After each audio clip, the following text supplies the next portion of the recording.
I could always tell when someone was lying. It's a strange gift, knowing the truth no one wants to admit. But with her, the lies were different. They weren't meant to protect her, or even hide her. They were meant to keep me under her spell, and God help me, I let her.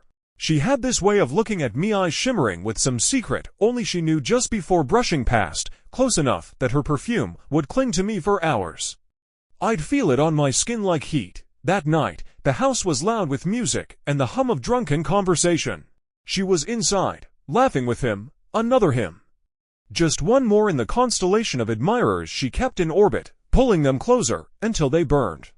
Melinda, my wife, she thrived on attention. Not just mine, any man's. It was part of our understanding, though I never admitted to anyone how much it twisted inside me. I told people I was fine with it, that it was an arrangement. That I didn't care, but I cared. God, I cared too much. That night, the party was in full swing. Laughter, clinking glasses, the music humming in the background. I was on the patio, nursing a drink, when I saw her again, not just with him, on him. Her hand on his chest, leaning in to whisper something I would never hear, but could imagine all too well. I told myself to look away. I told myself I'd seen it before. But my fingers tightened around the glass until it almost shattered. Then she caught my eyes and smiled. That smile wasn't for love, it was a dare. When he slipped out the back door to take a call, I followed him. Not immediately, just long enough for him not to notice. He was pacing by the side gate, his voice low but hurried. I caught words, her name, a promise, something about leaving soon. That's when I knew. Later, as the party began to thin, I found her in the kitchen, swirling the last of her wine. She didn't flinch when I asked where he'd gone. She just smiled, that soft, sharp smile. Why, you miss him already, she teased. My answer was a smirk that didn't reach my eyes. She was playing a game. I was about to change the rules. The next morning, the news spread like smoke, fast and choking. He was gone. No one knew how. Drowned, they said. In the shallow end of the pool, my pool, people whispered. I listened, and she didn't even blink. Later, I found myself in the kitchen with him, her new friend. We talked about music, work, the weather.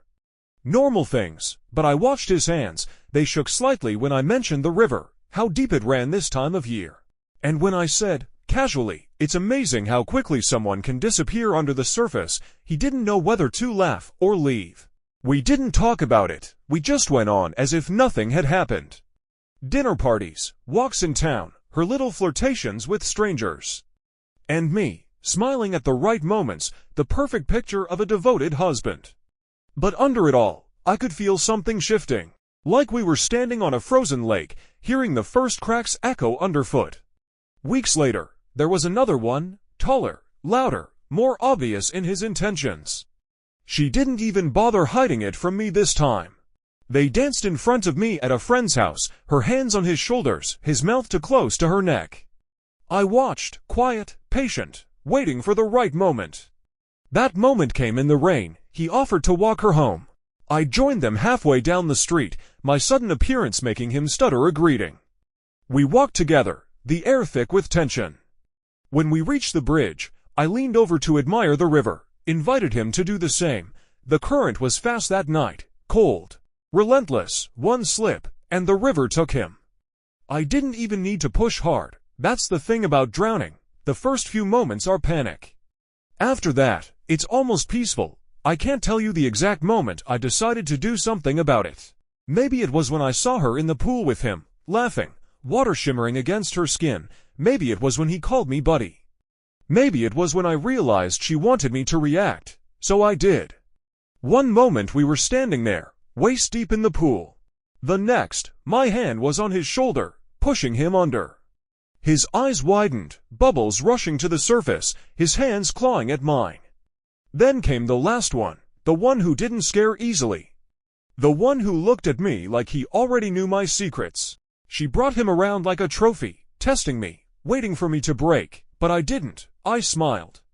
I welcomed him in, and I watched. It happened at the cliffs. We'd gone there for the view, the three of us. She walked ahead, pretending to take photos. He and I lingered near the edge, the ocean roaring below. He said something, some thinly veiled threat about knowing things that could ruin me. I stepped closer, my voice low.